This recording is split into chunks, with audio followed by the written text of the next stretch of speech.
Good morning, guys. The Great Zed, YouTube, Facebook, we're all here live. I'm Paul, the ball is on speed, and we're going to be going live with Zed BVI. Stick and stay.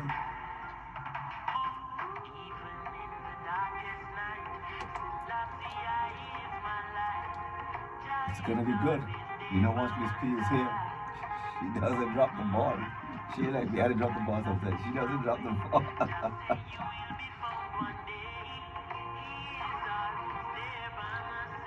And good morning, one and all. I am Paul on the ball. What a wonderful, wonderful Tuesday morning it is, Miss P. I let it count the bag. But I know it's a Tuesday, so I know it has to be you. Thank you for having me, and it's a beautiful day to be alive in this, I think, most beautiful part of the world. I agree with you, 110%. Thank you. So, Ms. P, it's so good to have you here as always. And I mean, we have been around the world and back on so many things, but so many things have. I want to just start off with something you probably didn't expect me to start with, but I wanted to tell us a bit about the eulogy that you attended recently and how that was. Paul, Emit Caines, I have known Emit now. This year will be 47 years. Emit came into my life with Ronnie and Robert and a group of fellows in 1975. You wouldn't think that Emit wasn't a BB Islander because he totally melted in with the young fellows then who worked to raise money for festival as there was no government subvention. We worked and raised the money to have the festival committee for the country, and Emit was one of that group. As I said, because I was Emit's good friend, I was the guest speaker at Emit's wedding in 2004 in St. Thomas, and I was fortunate, I must say lucky, that Mrs. Caines asked me to do the eulogy, and I was able, as I am able to do, put something together that people thought was very wonderful. For me, it was very sad to eulogize a friend of mine. I mean, I have eulogized family, and I'm surprised when people ask me to eulogize their family, they give me something. But Paul, I am more than 10. I may be heading for my 5 score, hopefully. But I was in the hospital 2 days in a diabetic coma. Emit came in the hospital at the same time. The Wednesday when Ishmael came to take me out, he told me, wait for me. Sada say I must come to see Emit. I said, where Emit is? He said, Emit is in the hospital. Ishmael went. When he came back, he said, Eileen, I don't like how Emit look. I don't like how Emit look. That was the Wednesday. The Friday afternoon, 6:30, I happened to look at my watch. My cousin Sandra Turnbull called me, Miss P, somebody just sent me a WhatsApp, Emit passed. I said, Sandra, you sure? It can't be true. You know something? Call Meredith. Meredith's mother and Alvara are very close, and Miss Foy, if anybody would know, Miss Foy would know. Paul, as I hang up the phone, my phone rang again. It was my grandchild in Atlanta, my grandson in Atlanta. When I answer, not expecting to hear Nicholas saying, Grandma, tell me it ain't true. Grandma, tell me Uncle Emit ain't bad. That was his godfather. I said, Nicholas, how did you know? He told me who had sent a text to his girlfriend, and she called him. That's how fast news travels. Sandra called me back, said, yes, Miss Foy said Alvara had called her. I could not believe it because it was about the month before was Emit's birthday, and we have a group called the Thursday Club.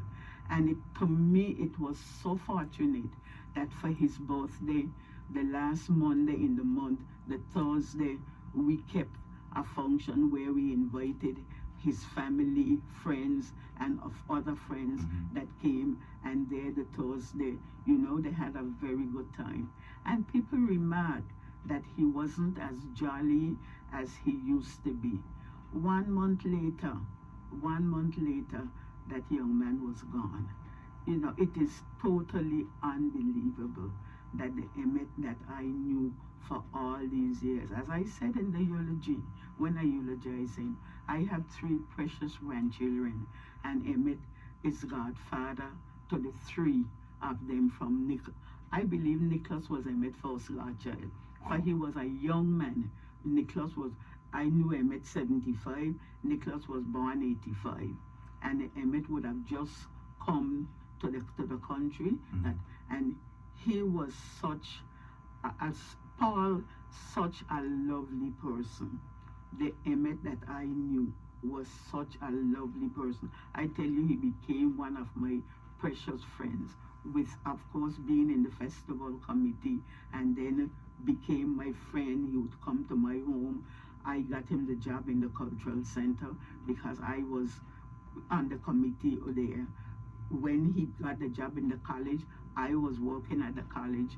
I got him the job in the college that he stayed in for all the time. I mean, I must say, I used to look out for him. When we had the bar in the cultural center, I made sure that he was the person to run the bar for us.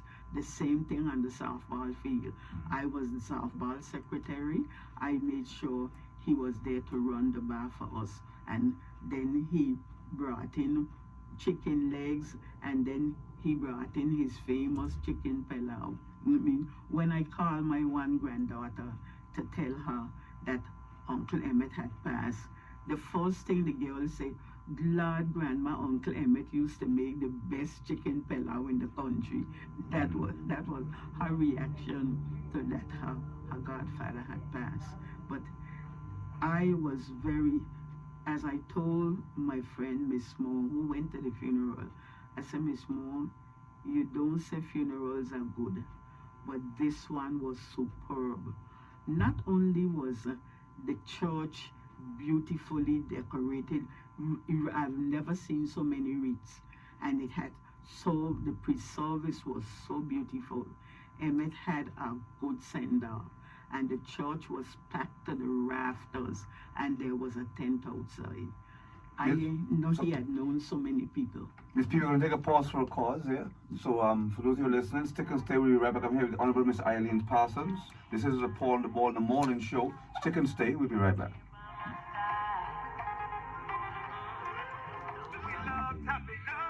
These guys want to run something, but we're still here live with you. The Honorable Miss P. So YouTube, Facebook, good to have you here with us. Hope you're enjoying it. So much to learn, just stick in and listen. Yeah, that was quite a... I shocked to everybody. You expect sickness, but when they come treating so quietly on this young man, Just goes to show you that you never know. And that you are told you know not the day nor the hour, so be prepared. From the time you born, you begin to die. Advancements in healthcare, one might think it would be easy to choose a hospital or clinic in which to access needed services. Well, it might be, but at the root of it all is a need for caring, reliable, and affordable healthcare facilities. One that is keeping pace with current medical practices and procedures. At both the Billion Clinic Private Hospital, we can say check, check, and check. Because we not only talk the talk, we proudly deliver. Our many services include general and internal medicine, anesthesiology, physiotherapy, medical imaging including x-rays, ultrasounds, CT scans, and MRIs, a state-of-the-art operating theater for your general, gynecological, neurospinal, orthopedic, ear, nose, and throat, urology, plastic, and reconstructive surgeries, cardiology with cardiac catheterization laboratory services. Bougainvillea Clinic also provides comfortable inpatient suites treats, That was and 2011. professional caring staff to And aid in your the recovery. doctor said Yes, Dr. Jerry that access to couldn't give him top-notch any health hope care is at because the my top of lungs had everyone's collapsed agenda. twice, And at and Bougainvillea they Clinic, felt. we are But positioned as I and told ready the to one provide your doctor, there's the basic and physician specialized and there's the requirements. great physician. Contact Yes. us on 444-2181, When they're not ready for you, 440-3516, or so by many email instances at I've had in my life of as a child info@bougainvilleaclinic.com. resting. Bougainvillea I Clinic, private fell over hospital. a wharf, People you know, and it was care that you at that trust, time when everybody in close to Western home. was taking the siesta. Mr. Ronnie Cerebral and Have your Father eyes got up to tested the before water, you drive. and somehow Safety he on said the he road come to the begins with window, look reading out, the British and Virgin he see the Islands water Driver's the head of the Manual wharf, online goes up so at high. He want to know what big fish it is. DVADriversmanual.com. It's free. Something tell him to see. He was in the long draw, the long back draw, because he was in the day. So he was Okay, we ready to go next week. Going back live now, folks. And welcome back. I am Paul on the ball. Of course, unfortunately, sometimes you miss the best stories when we're off air, but another time for that one. Listen, I just want to say a special good morning to some very lovely ladies. Some of them you may know, Miss P. I know you know them all. Dorothy Smith, Anika Freeman, Cicely Malone, Jenny Wheatley, and over in Virgin, my good friend Roy O'Neill. Yes, I want to say a special good morning. And these ladies taught me something which I keep now, Miss P. It says a child without a culture is like a tree without roots. That's the truth. And that's so the truth. that is our. Roy O'Neill is special to me. When I was in charge of tourism, I employed him to clean the beach in Virgin Gorda, and he would come down to see me when he come to get his pay and all of that.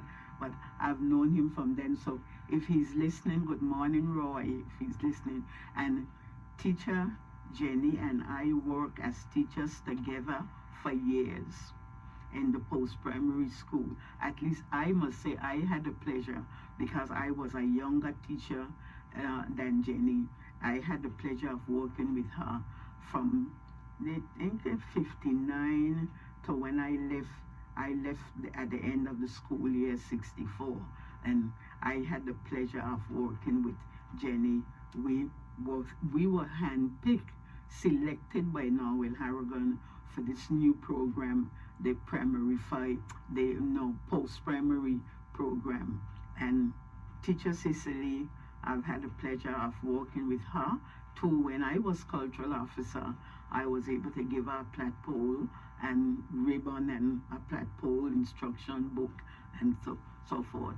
So they have been part of my life in my teaching life, because I've had several lives there. One was a teacher, and I had the joy of working with teacher Jenny,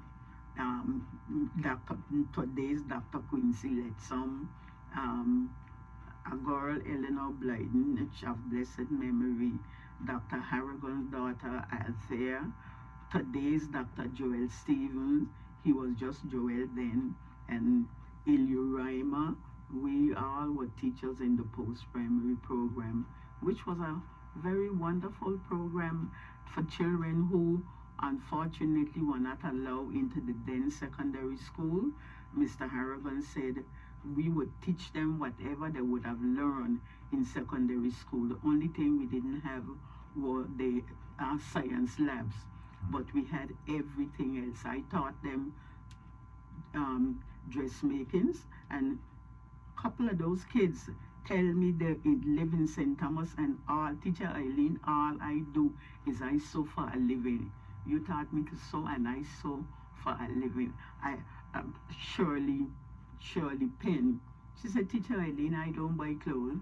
You taught me to sew, I buy pattern, and I make my clothes, and it is such a joy to meet up with today's grown women in places, and they tell you, teacher Eileen, one or two of them I meet, and they rattle off Spanish to me. Teacher Eileen, yes, because I taught Spanish at a post-primary school and the secondary school.